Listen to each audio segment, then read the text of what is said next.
Live from the Talking Joe studios, it's Talking Joe.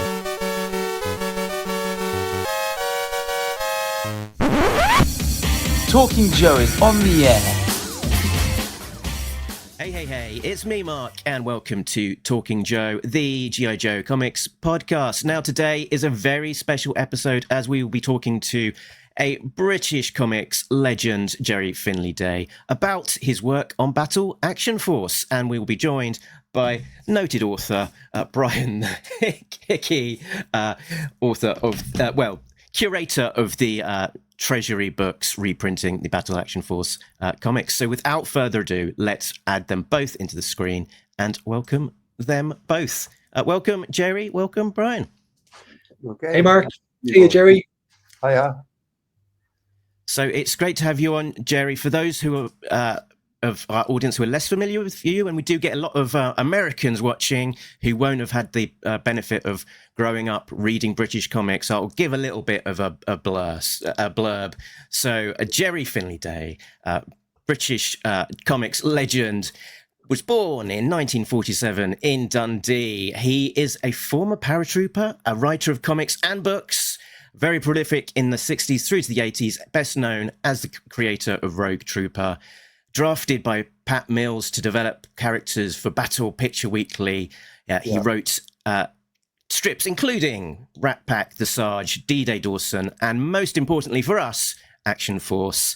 You were also one of the mainstays of early 2000 AD, writing Invasion, Dundee, Fiends of the Eastern Front, but most significantly, Rogue Trooper.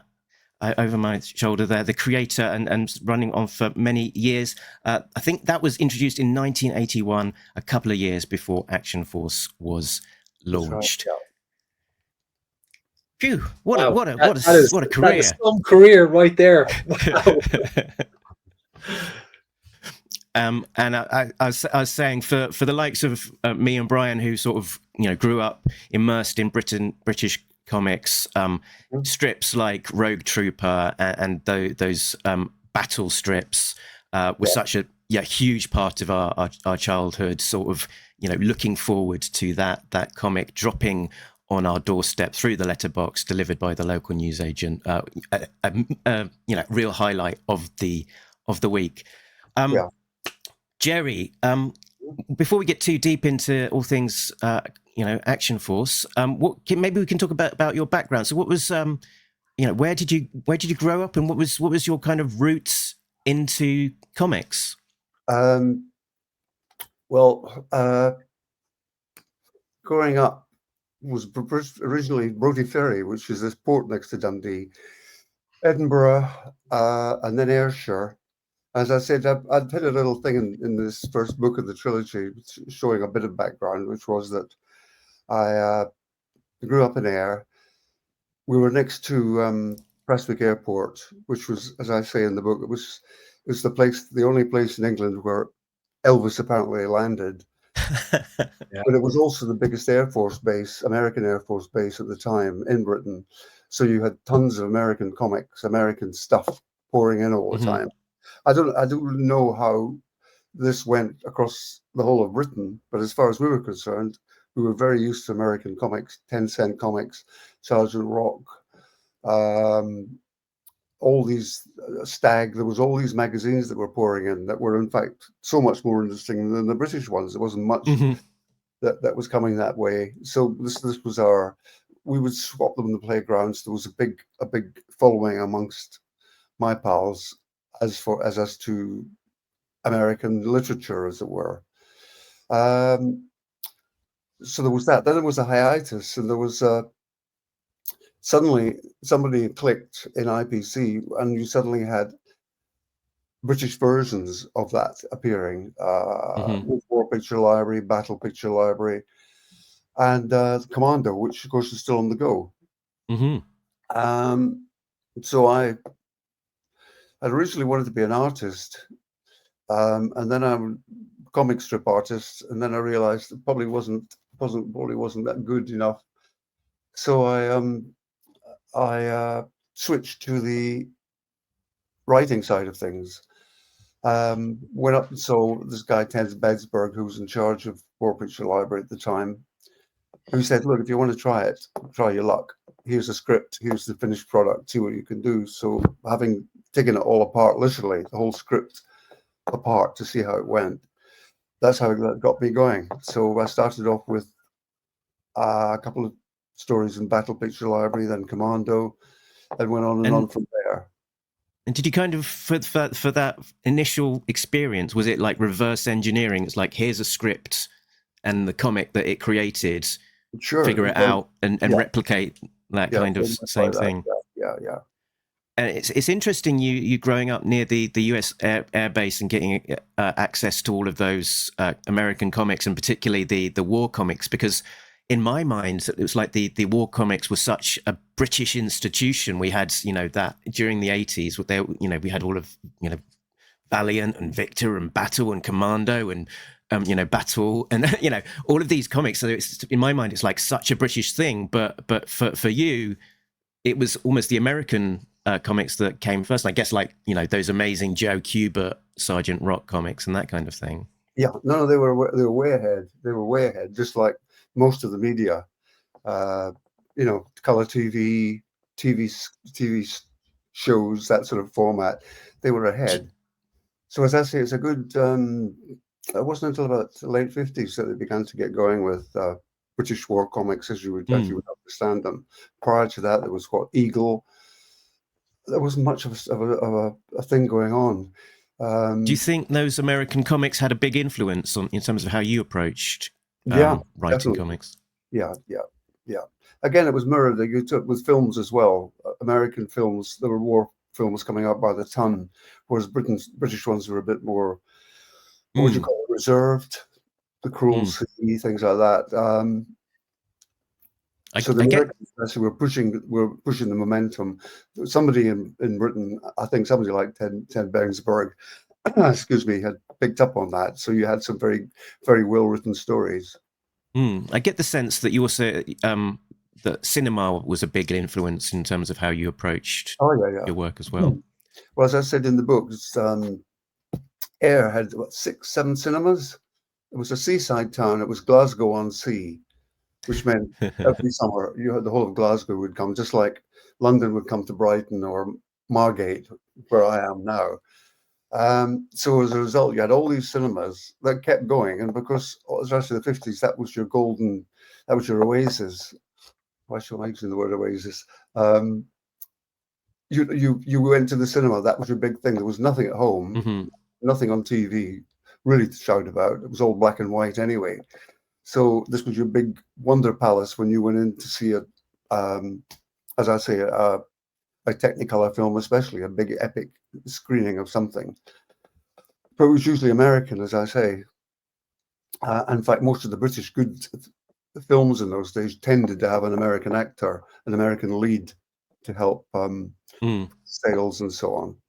Victor Mature and I can't think of all, Alan Ladd, all these guys that came over here.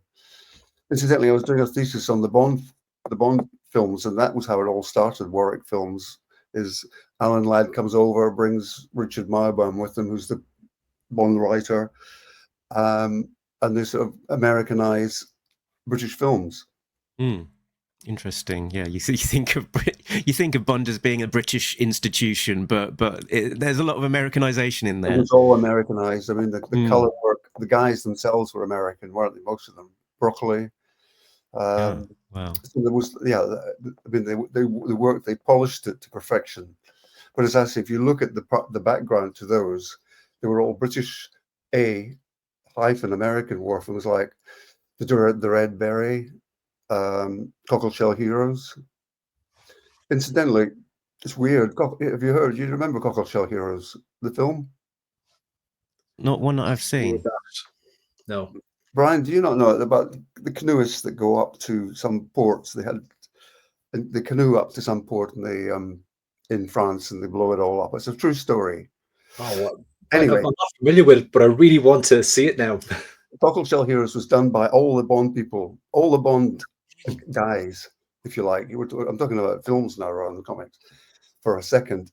All these guys had done their sort of apprenticeship in war films, like the Red Berry, Cockleshell Heroes, and so on, which really meant that the original Bond films, which the classic ones, were all really war films. You know, they were a guy on a mission somewhere, and lots of action, which you'd never had before.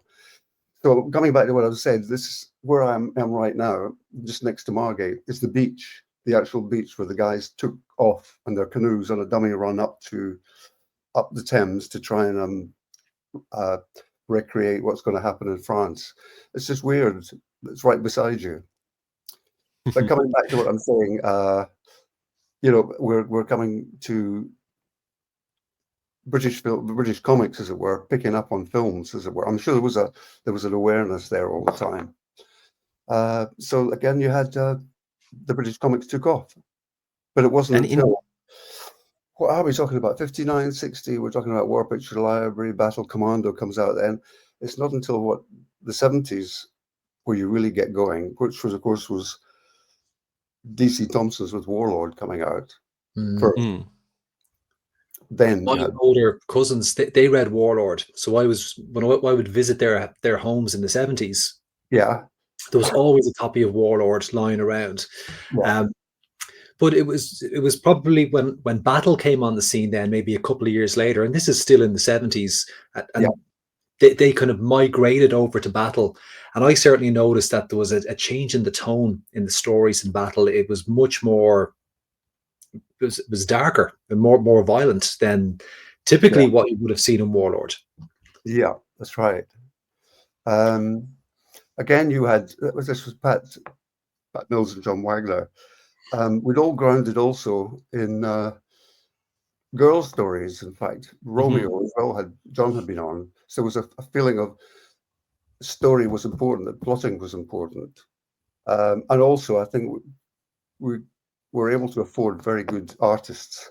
You know, we paid always better than Thompson's, so you could get a lot of talent in. So as a result, we got some very good guys like Esquerra, and British guys like Jeff Campion. So we had a good start. And I think, as I said, at Bill Skillen, I think they were given a fright, Thompson's, because they dominated so much with all the sales. They were the best. Jackie, nobody could compete with Jackie. Bunty, we tried that with Tammy to some degree. The stuff that they had, the People's Friend, all these magazines, all these journals that went on and on and on, the Beano, the Dundee, you know, they just had it right. And there was always a sort of, if you like, an attempt to sort of better that, or certainly match it. A surprising part of this history of Battle is its kind of emergence from the girls' comic stable, and a lot of the creators having worked on these girls' comics. Did it seem like a kind of radical step to, you know, moving from writing a girls' comic to writing a war comic? Was it a lot more exciting, or was it just a different kind of job?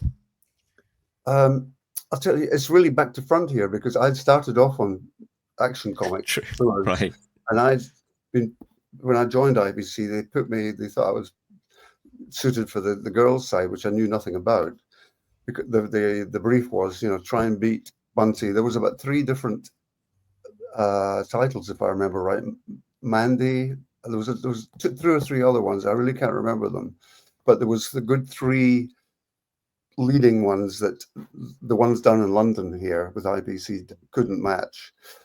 So I was put into that, and then having gleaned an awful lot of that, I started on the girls' side, and I appreciated plotting, because, you know, you didn't get away with action. You couldn't do action. You know, you could spend a whole page of action, just guys slugging it out with each other, which you couldn't do with a girls' comic. It had to be far more subtle, far more Jane Austen, if you like. So I learned that. And then suddenly it was flipped over when they said, "Look, can you help out? Can you go in with John and Pat on this new battle idea?" And then I think the same thing, because I don't think they'd had experience on the boys' side of things. No, I don't think they did. think we So- missed out a key part of your story as well, though. You in terms of your bio, I see that you've described as a paratrooper. So where does this fit into your career? When did you do that? How long did that last for? No, look, when did I sort of went in by accident, really. Palomine was in. Come along to the gym. You're fit, aren't you? Yeah, I play rugby, all this stuff. Was I fit? Heck. I lasted about 20 minutes. I was really angry with that. And then I thought, right, I've got to try this. So it was a sort of rite of passage, as it were. You'll find an awful lot of Scots guys and Irish guys do the same thing. As a Celt thing as well, for some reason. There were so many of them I met. Wanted to do this to prove it. And really, went into it, got my wings. Other things happened. It didn't stay there that long. And then suddenly, in fact, not long after, the writing started. In fact, part of it was getting a good grip on the accuracy, on the authenticity of the forces before I began to write about them, as it were. So it was a good experience to draw on in terms of the authenticity of. Yeah.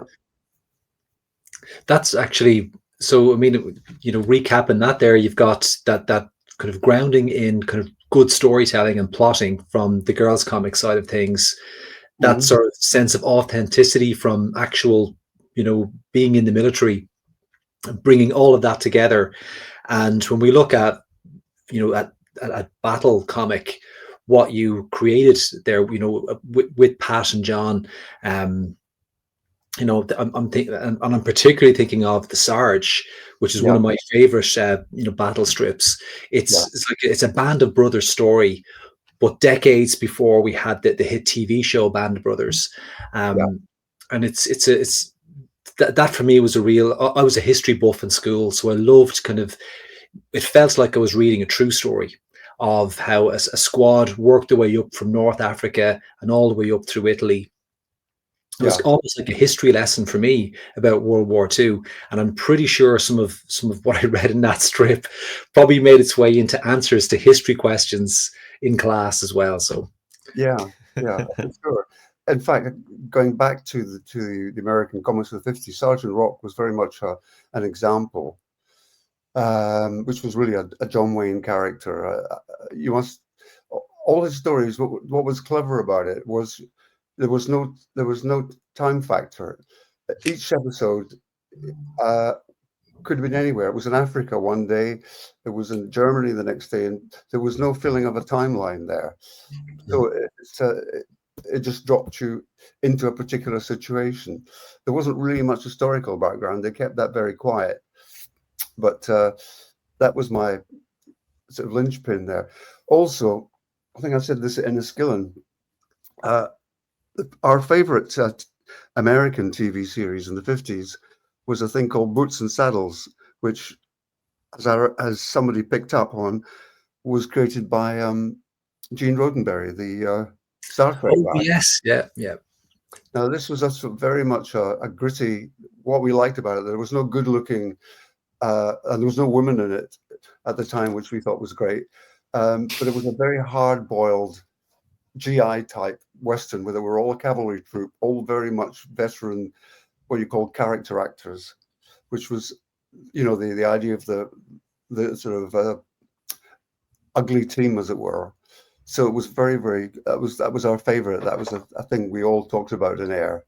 That was our Western, sort of our favorite Western, as it were. So from that, the Sarge, Rat Pack, I suppose. Some of the other ones. Look at Darky's Mob was another very good example of John's. The same idea of the team. And running parallel to a lot of these war strips in Battle and just prior to Action Foirce was the creation of Rogue Trooper. There he is in his first appearance in 1981, and there's a nice bit of synchronicity to this podcast in terms of being G.I. Joe focused. in terms of the name of Rogue Trooper, I think was option B. That you previously had another idea of his name in mind. Yeah, as I said to you, I like GI Joe, which we wouldn't have been allowed. They'd have jumped on us. Mattel, was it Mattel who were there? The franchise Hasbro. Hasbro. That's right.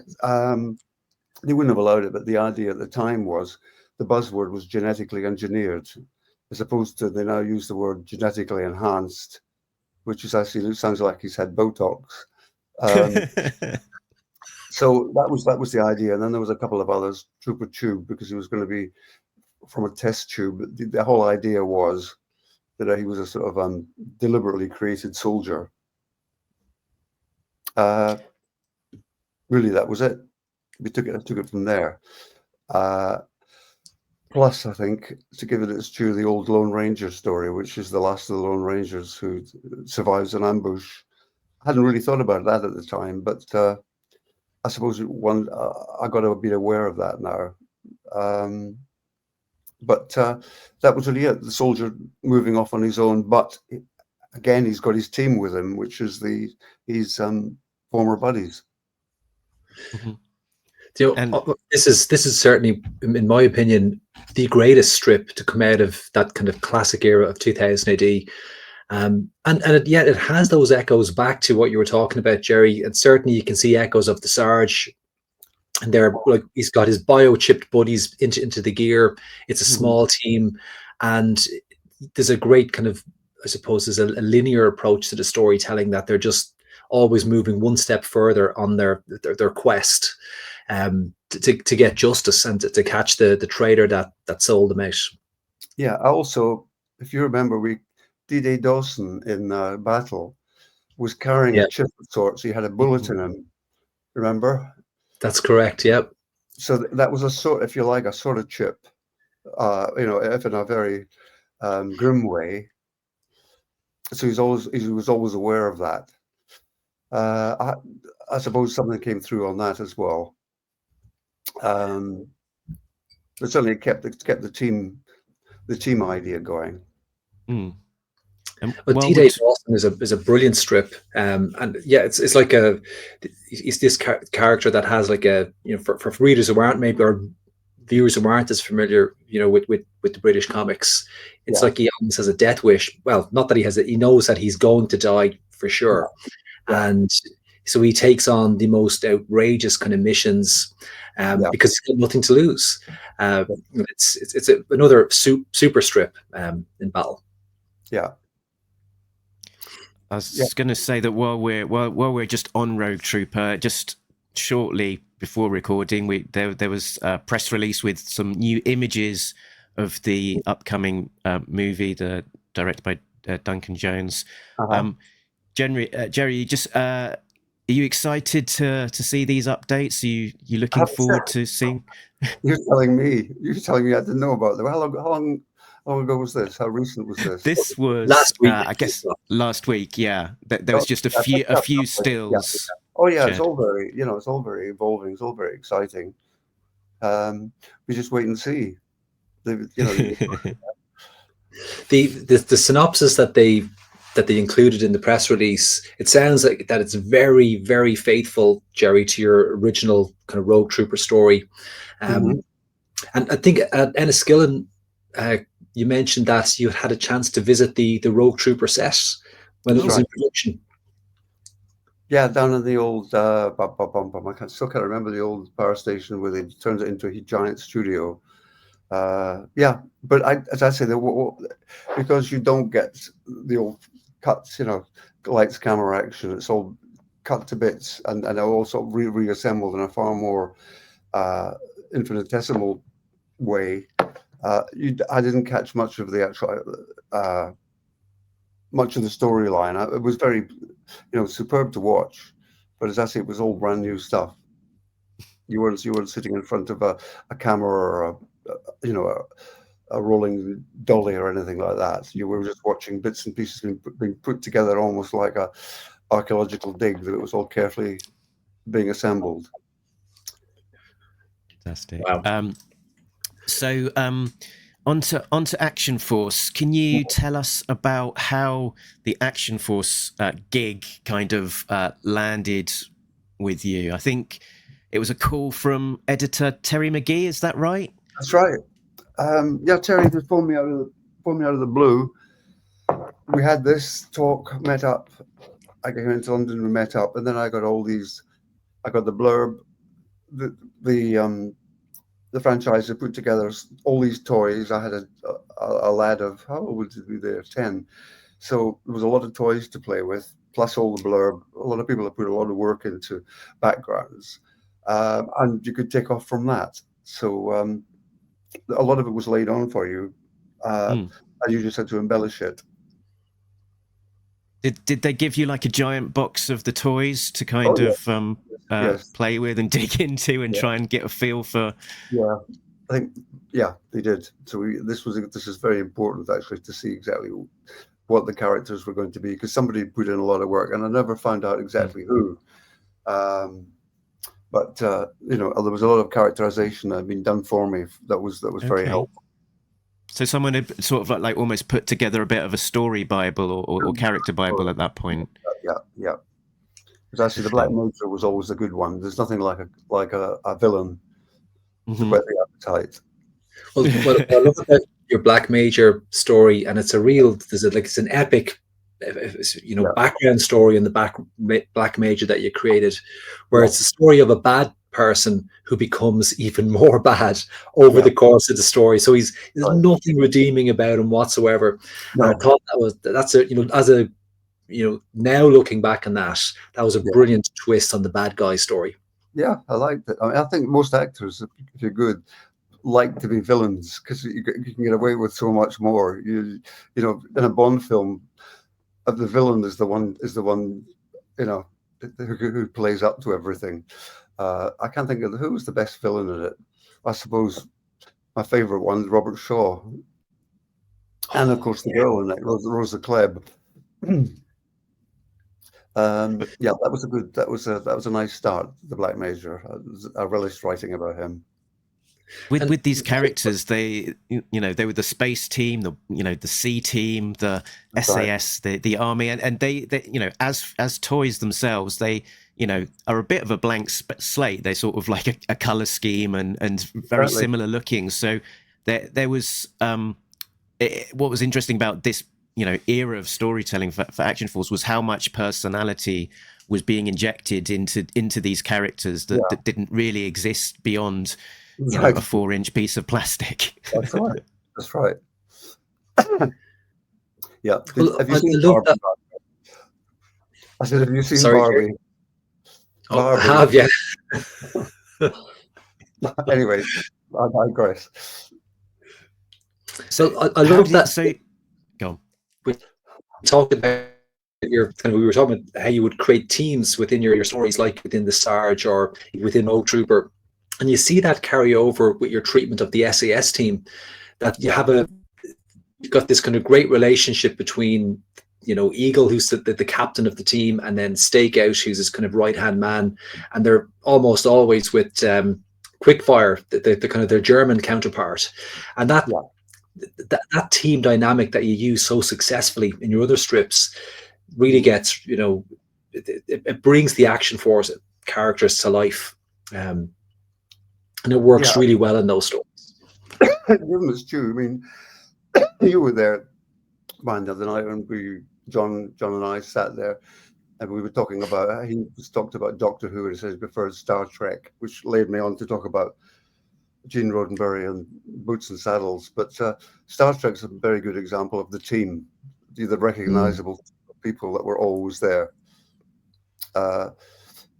which is always, everybody latches onto that, which is why going back to Rogue Trooper as well, you need these guys with you, almost like ghosts around you. And of course, with Action Foirce, you were able to do that because you were given allotted characters to play with, who'd already been sort of what would you call it, set in stone. I know from conversations with Bob Breakin, who was one of the toy designers on that worked on. Well, he's the toy designer that brought Action Foirce to life, and he would say that the marketing department did put a lot of work into kind of fleshed out the universe. So I imagine it was that team at Palatoy presented, IPC with, well, here's what we've got and what we want to see brought to life. Yeah, I had just won the meet. We had one lunch with them, and I can't remember all the guys there. There's quite a lot of people, but I gathered that was the case. There's a lot of enthusiasm, just like I had for the characters, to sort of build them up so that they think when you buy your particular character, you sort of know that much more about them through the storylines, through the comics. Mm. Was Terry McGee, was he the main point of contact that you had at IPC when you were working through these stories? Yeah, Gil Page was in charge. I think he designated me, but I mean, I knew Terry from way back. When he'd freelanced, he'd gone to Spain. I also remember a joke. I was like, he used to phone me up about the scripts and reverse the charges. I remember saying that. And how did you go about, like, because most of like the first year or so was very much dominated by your stories, so you were kind of like the real kind of showrunner, architect of the Action Foirce world as it started out, even though there was a few other writers also writing stories. Did you have like did you kind of just work week by week? What sort of interest now, or did you kind of lay out some sort of grand plan of the kind of stories that you wanted to tell over the months to come? It was almost like a rota. You had to go through all the. You were more or less impressed into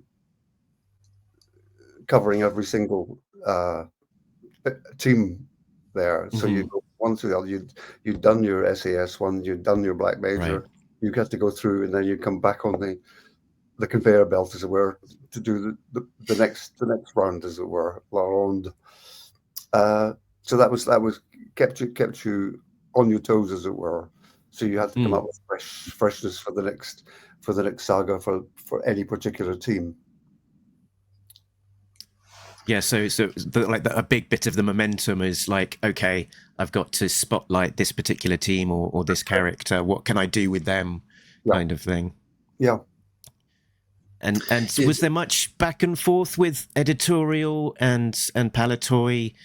To what extent do they just let you get on with it? Yeah, they let us get on with it. Sassy had worked with Terry for a long time. He'd taken over Battle. Because Battle, of course, had undergone all sorts of changes. It had taken in all sorts of ones, Action, and I can't remember all the other ones. Hornet? No, not Hornet. I can't think what it was called. I can't remember, but there was a number of other titles that it took in as they folded. So I'd known him for quite a while. As I say, for years by then. So as I say, it was more much an IPC thing. They left us to an awful lot of it. They trusted us, as it were. And did you kind of have a routine as to how you'd approach writing a story? Would it be that you'd have a discipline of 9 to 5 sat in front of a typewriter at your desk, or was there was there a kind of process that you followed? Typewriters, that's a funny thing, you saying that. We got a typewriter out of my charity shop the other day. Here's us sitting in front of all these screens now. But no, typewriting was the thing. On a sort of discipline, you'd tend to do a day's work, as it were, but you were still thinking of ideas all the way through. You scribble and scribble and scribble ideas as they came to you. I mean, I don't know how other writers, I'm just talking about myself, but you tend to try and do a day's work, like a tradesman, as it were, but you're still thinking of other things way ahead. But again, you've got family and so on, so you have other commitments. You can't just sit there like Charles Dickens or all these guys. You've got to be in the world, as it were. Yeah. A lot of your stories seem to be informed by a lot of research into the locations where they're set. So that research that must have been a big part of your process as well. Oh yeah, there was a lot of. Again, we're talking about screens now. You could Google anything you want, but in those days, you had to. I spent a lot of time at the Imperial War Museum. In fact, there's still a superb library there where you get an awful lot of information. And the Imperial War Museum was 2 streets away from IPC, so it wasn't a big deal. You could just walk up there and get an appointment, and they were superb people. If you wanted something, they had a huge volume for you to play around with. So yeah, a lot of research, a lot of it. I mean, I still, for these books I'm doing, an awful lot of research, Googling and so on, and buying a lot of books as well. You say a couple of streets away from IPC as well. So were you a regular visitor to IPC? Was it a case of just going there to touch base with editorial or hand in a script? Or at least once a week. Wow. More than that. In fact, when I went freelance, I had a space there anyway. I had a sort of office where I would sit there, and then I managed to get a little office at home in this village I lived in for, what was it, £1 a week, I think it was. A little it was lovely. Funnily enough, I meant to say this, a few streets away from that, funnily enough, is where the pub landlord lived. I've forgotten his name now. What's his name? What, the comedian Al Murray? Al Murray, the guy who does podcasts on history, war. on war history. He's the war buff, isn't he? Mm-hmm. He lived a few streets away. It's weird that I never met. And actually, I did see him when he was a lad. But it's actually we were both in the same village. So as I say, I had this place, so I tended not to go up on a daily basis, which was expensive anyway, being a freelance guy.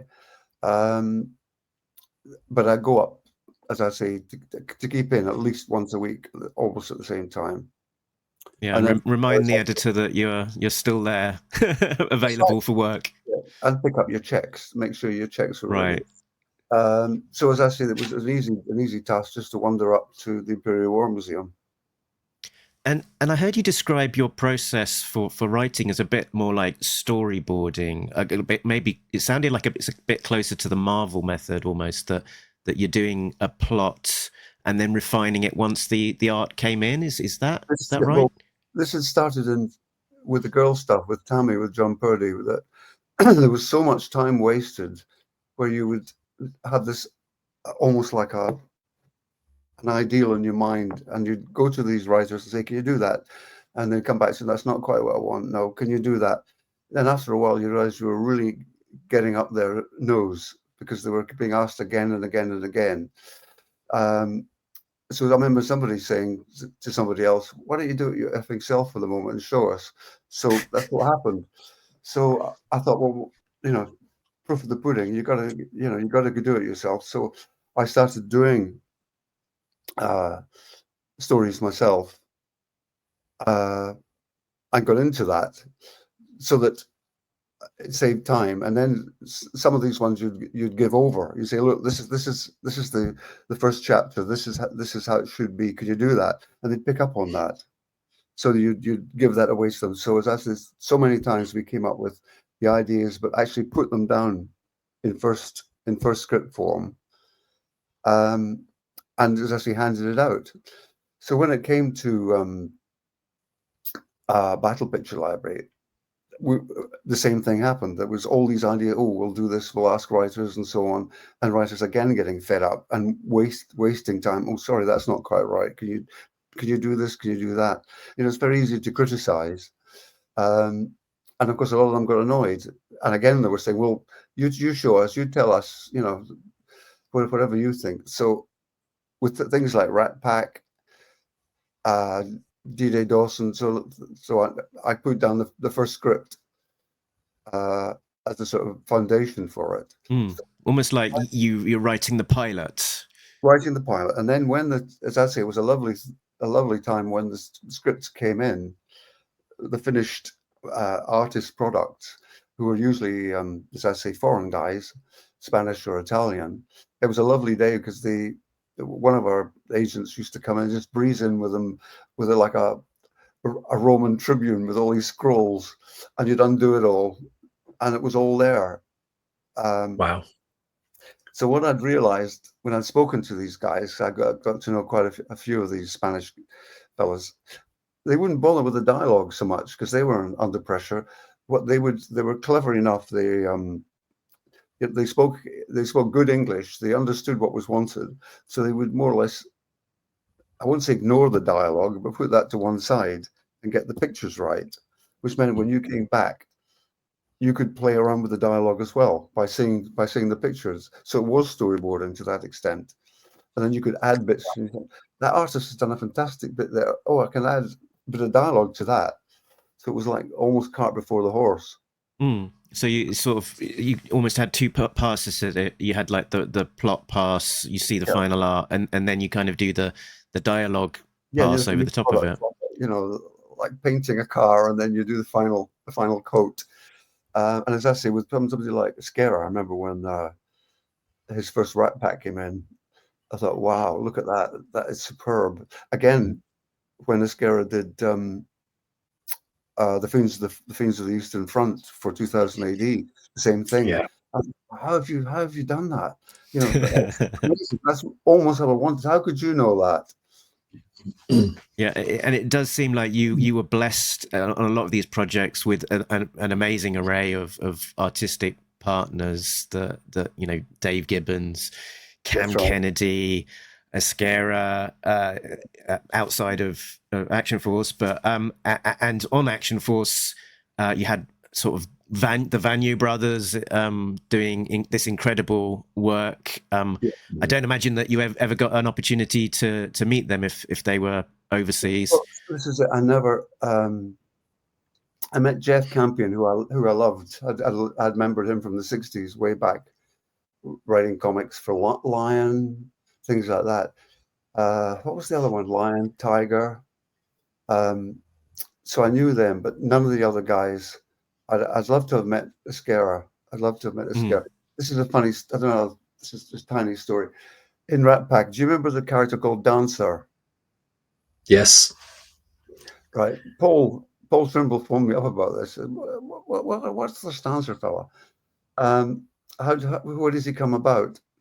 And I had him from a film. I picked him up from a film, an old French film where he was part of a gang, but he was the real psycho in the gang who looked exactly like Dancer, which is, he looked like a bad Romeo, ballroom Romeo, but he was a killer with a knife. And the pencil moustache, is that? Yeah, that's right. A pencil moustache. So as I said to Paul, he said, "Where did he come from?" I said, "I saw this film, which was Borsellino, I think it was called, but French film." And so I thought not many people would have seen that film because French films didn't do well. And when Ascara's stuff came in, his artwork came in, I thought, he's seen the film too.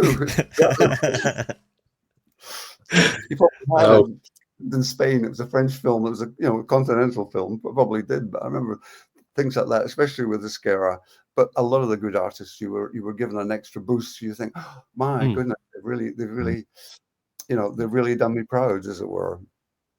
And in your introduction, introduction to this book, you talked about a glittering 1985 luncheon that you had with the toy maker Hasbro and also various people from. I don't remember the guys. Jeff Campion was there.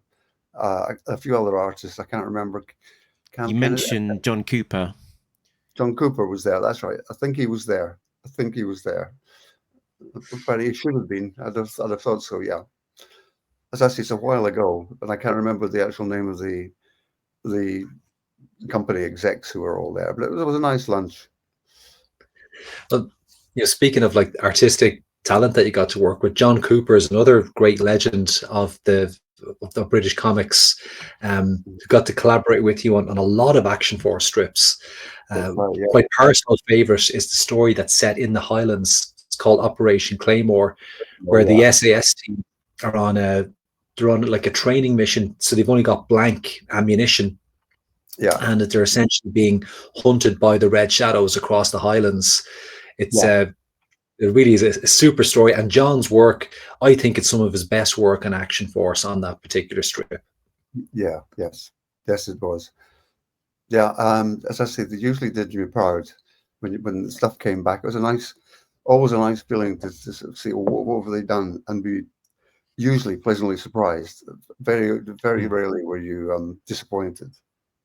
Speaking of like specific stories like Operation Claymore, how strong is like the memory of creating those stories all of these years on, and do you ever go back and reread them with the opportunity of these collections and that kind of thing? Yeah, I have to be honest, some of them I think, did I write that? I remember who was it gave me a commando. He said, do you remember that one? I thought, I think so. But you see, I don't know how people found out. It wasn't until well into this era that you were given any credits. Not that I bothered about, wanting my name on the bottom, but that suddenly appeared, which meant if people wanted to, they could research pay slips and so on and find out who you were. But I thought, how did you know I wrote that in 1970? How do you know? Because I wasn't credited, but somebody obviously traced that. And there it was. Yes, and I thought, yes, I did write that. Well, there'd be issues of Battle that I would be reading, and you would have written almost the entire comic, and pen names would have been dropped, had to be used across different stories, so that it didn't look like it was the one person writing the whole comic each week. Yeah. But as I say, that was, I don't think the names didn't come out then. That's as I say, it was a few years on from that where you actually got credited, and I can't date it properly. I know that I was actually not that any of us, I don't think we were that bothered about seeing our names in print. It was just a business, a sort of a day of work, a job of work. You could tell me more than that, but as I say, if you look at the early battles and even Action, I don't think our names were listed then. And certainly with Commando, when that came out, and the War Pistol, I mean, you never had anybody's artist. You had to find out who the artist was when you wanted him. That wasn't advertised at all. It's all kept very, Buckeye English. Yeah, fortunately for the readers of Action Foirce, by the time we were there in 1983, they had introduced credits, so we were able to see who the writers and illustrators were, even if the names were sometimes pen names. But I think you were often credited as Gerry Day at that point. Maybe it was easier to fit in the credit box. Yes. That's probably sounds better, doesn't it? I believe it was Kevin O'Neill. Sounds like a DJ, Gerry Day. Yeah. I believe it was Kevin O'Neill introduced the idea of credits for the artists in when he. That's right. You're jumping in now. Yeah. And then that got rolled out then later for writers. I think it was Terry McGee then brought it on for the whole the letterer, the writer, and the artist got credited then. Yeah, and as you say, the letterer as well. So they should do. Yeah. And the colorist never got credited in the British comics in that time period. So, and John Burns, I believe, was the colorist, did most of the battle, the coloring of Battle and Battle Action Foirce in the early to mid 80s. Yeah. And you make me think now. Yeah. On the Action Foirce stories, was there a particular set of characters or particular storyline that you can remember particularly enjoying? Which was it? Well, the Scottish one was a sort of long distance one, wasn't it? There was I think what we did with the SAS ones, which was, I thought, we can't just shoulder them into different countries, especially as they're all sovereign states. So the clever thing to do was to have them working alongside local special forces, so they weren't just. It wasn't just the British Empire back again. Right. Makes sense. That's actually that's something that comes across really well in the lead story, Operation Bloodhound, and they visit or they operate in a whole series of countries in South America, and each time they're getting paired up with, it could be Chilean forces, it could be Ecuadorian Marines. They go into a country that's not named, but we're led to believe that it's Argentina, because they're being by the Argentinian cavalry across the Pampas grass. Yeah, but I researched all that. I mean, I did a lot of research on these different forces. Ecuador ran the Galapagos Islands. I think they still do. And as you say, with the Argentinians, a lot of them still had cavalry, horsed cavalry, because of this, because of the size of it, because of their gaucho sort of traditions.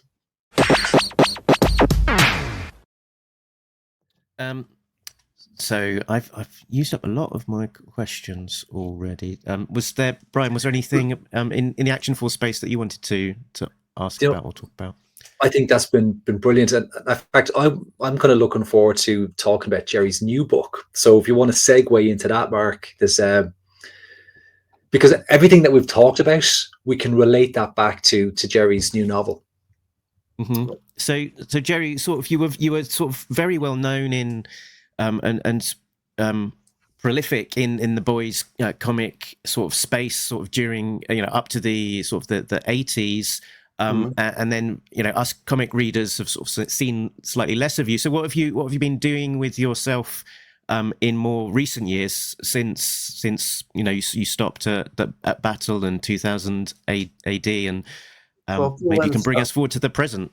Yeah, full-length stories, a lot of ghosting as well, which right. Again, we were doing credits. You don't credit much, and as I say, it was a long-term thing with this trilogy that came up, which a lot of the things fed into, especially because it's a wartime trilogy. Because again, I've done a lot of research as far as for a full-length book takes an awful lot too. So that's what I've been doing. So out of these things have come. That's as I say, the agents just left this very afternoon, and that's my focus at the moment. So the Men from Morganland is available now as the first book of your the second one trilogy. Yeah, the second one. Again, there's a bit of fiddling around with the agent that they published it this year. I would think before Christmas, certainly. And you almost are you finished writing, and it's just a case of getting them out there? Yeah, I've finished. Yeah. In fact, to tell you, I pushed on. What's the name for a second trilogy? It's either a prequel or a sequel. Trilogy. That's right. Yeah. So pushing on again, you go into an awful lot of detail. You find out all sorts of history. You think, hang on, I didn't know about that. This is the other thing. The more you think you know, you don't know. So by going, especially Googling and going up to the War Museum, which in fact still has other things that Google can't tell you, you find out all sorts of new possibilities, as it were, new locations.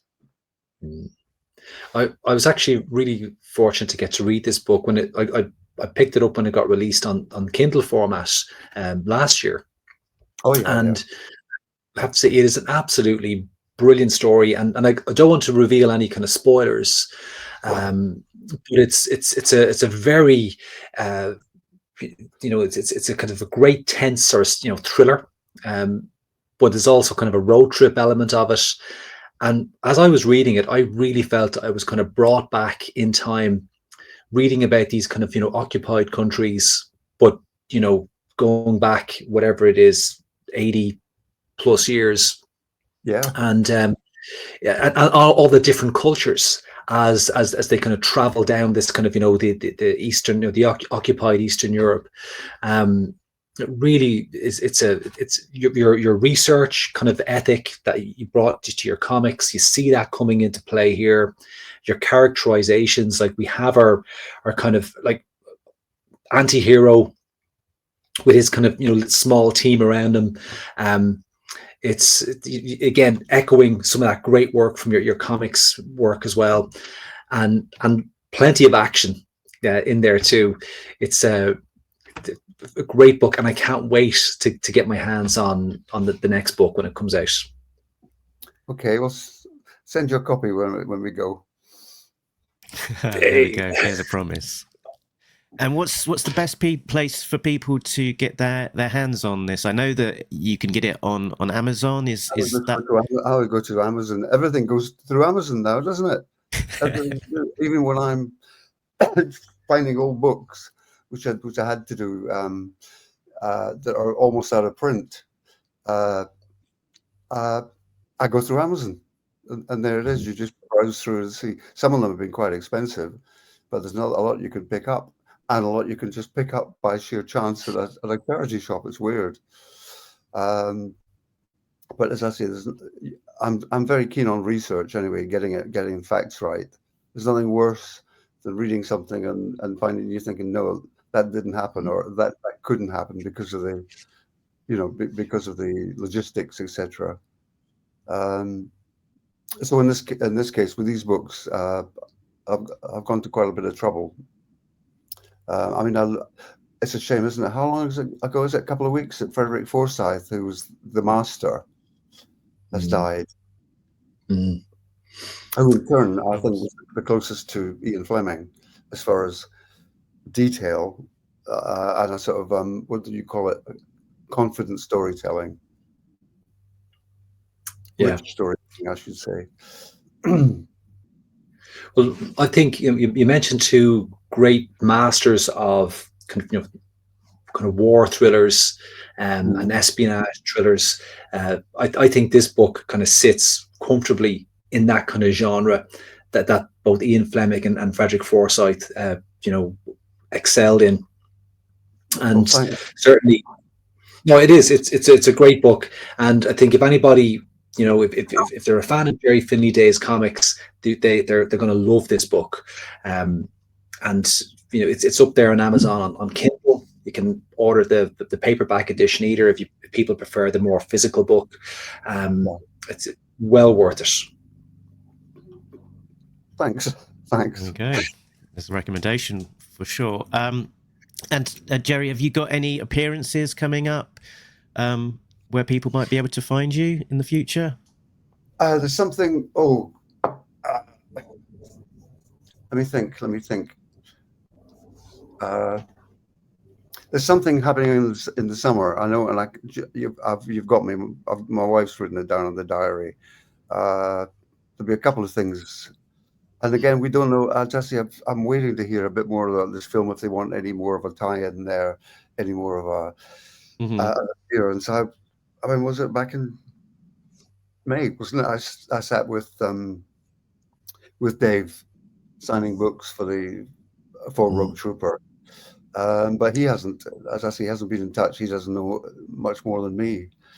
So we'll wait and see if there's anything required there. But that's all I can think of. There's a couple of signings, but as I say, I can't specify. I wish I could tell you, but I can't. But it was a few years back. As I said, we went to Edinburgh. We went around the country with I can't remember what the actual book was that was being touted, but something's forthcoming, I think, this summer. Brilliant. Fantastic. And Brian, I think it's a good opportunity to remind people that your fabulous books are still available. Do you want to do your stuff? Well, I would say these are Gerry's fabulous books, and I was just very lucky to get a license to be allowed to reprint them. But if you're, for people who want to, discover the incredible storytelling of Gerry Finley-Day and some beautiful, amazing artwork as well, They can pick up the Battle Action Foirce Treasury editions at totaltoybooks.com. If you're based in Britain, Ireland, Europe, that's the best place to get them. But for our viewers here in North America, go to skeletron.com, and you'll save a lot on the shipping buying directly from Skeletron's warehouse. Right. Yes. And there you are, all together, Ellis Gillen, at your table with the books there as well. So I hope you got an opportunity to sign a few copies of those, Gerry. Yeah, did. Fabulous. Oh, he did, for sure. He was signing, well, those books and lots of other Gerry Finley-Day classics as well. I'm left-handed, so a lot of the signatures don't really look that. What we used to I'm do a in writer. Do you expect me to be able to write? In Scotland, they used to slap you if you used your left hand. Used to come along and catch you out and slap you across the back of the head. So I still duck sometimes when I do all these signings. Fabulous. Thank you so much for spending time with us today, Gerry. It was great to talk with you and to discuss this, marvelous period of British comics history. Right. Nice talking to you. I hope we meet. We hope we meet at some stage soon. Okay. That'd be fabulous.